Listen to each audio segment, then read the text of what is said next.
이분들이 예컨대 종신보험이나 변액보험을 언제부터 언제까지 잘못 팔아서 제재를 받았다. 근데 이 시기에 가입한 분들이 계세요. 그러면 이 보험회사의 이 제재와 나의 불안전 판매가 연관이 될 수 있지 않냐 이런 생각을 하고 저도 그런 검토를 했는데 이게 나의 민사소송에서는 그렇게 도움이 되진 않습니다. 다만 이러한 것을 제출을 하면 재판부가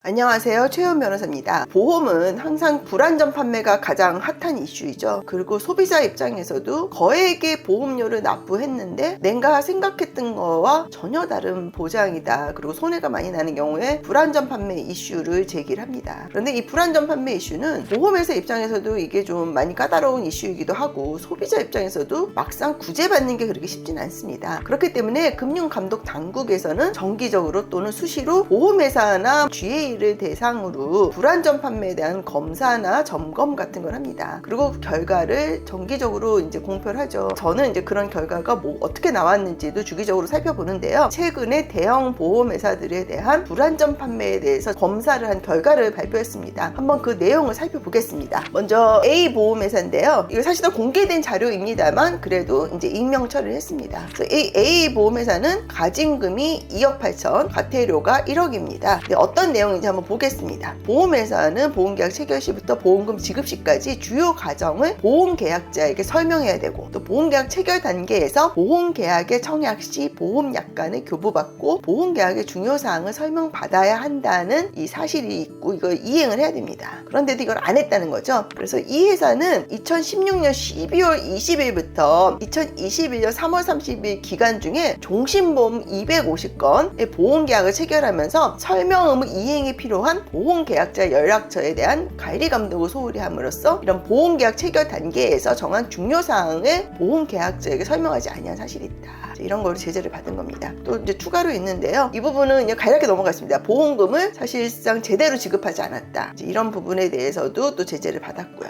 우리가 일정한 질병에 걸리거나 아니면 장애나 이런 경우에 보험료 납입이 면제되는 경우가 있는데요. 특정 회사 약관에는 장애 지급률 50% 이상인 장애 상태가 되는 경우에는 보험료 납입 면제를 해야 되는데도 이걸 안 했다는 거예요. 이런 세 가지로 이러한 제재를 받은 거죠. 가진금이 2억 8천, 과태료 1억 이런 걸 받았고요. 이제 B 회사 보겠습니다. B 회사도 이제 생명보험회사고 이 회사는 가진금은 9,400만 원, 과태료는 1억입니다. 내용은 비슷합니다. 이 회사는 2018년 1월 30일에서 2022년 5월 13일까지 종신보험 132건을 팔면서 보험계약을 모집한 보험 설계사들이 설명 의무 이행에 필요한 보험계약자 연락처를 임의로 변경하는 행위에 대한 관리감독을 소홀히 함으로써 보험계약 체결 단계에서 정한 중요사항을 보험계약자에게 설명하지 아니한 사실이 있다. 요거는 우리가 이제 법원에서 얘기하는 거랑은 조금 다릅니다. 이 설명 의무 미이행 내용이 보험계약자 연락처를 임의로 변경해가지고 관리감독을 소홀히 했다 그러는데 이게 무슨 얘기인지 사실 저도 좀 애매한데, 계약자 연락처를 알고 있어야지 해피콜도 하고 여러 가지 중요한 내용을 보내잖아요. 근데 이거를 좀 잘못 적었다는 것 같아요. 그래서 이렇게만 나와가지고 정확한 내용은 모르겠는데 중요한 거는 뭔가 보험회사가 설명 의무를 제대로 안 한 거를 감독당국이 검사를 해서 이렇게 제재를 한다는 사실이죠. 그리고 여기도 비슷합니다. 보험료 납입 면제를 이제 제대로 안 했다. 이런 거로 또 제재를 받았고요. 또 다른 회사가 있습니다. 이 회사는 비슷합니다. 가진금은 9,400, 과태료는 1억. 이력도 비슷해가지고요. 뭐 내용도 사실 거의 동일합니다. 그래서 뭐 종신보험에 대해서 설명 의무 제대로 안 했다는 거, 그리고 납입 면제 업무를 제대로 처리를 안 했다는 거, 이렇게 제재를 받은 사안입니다.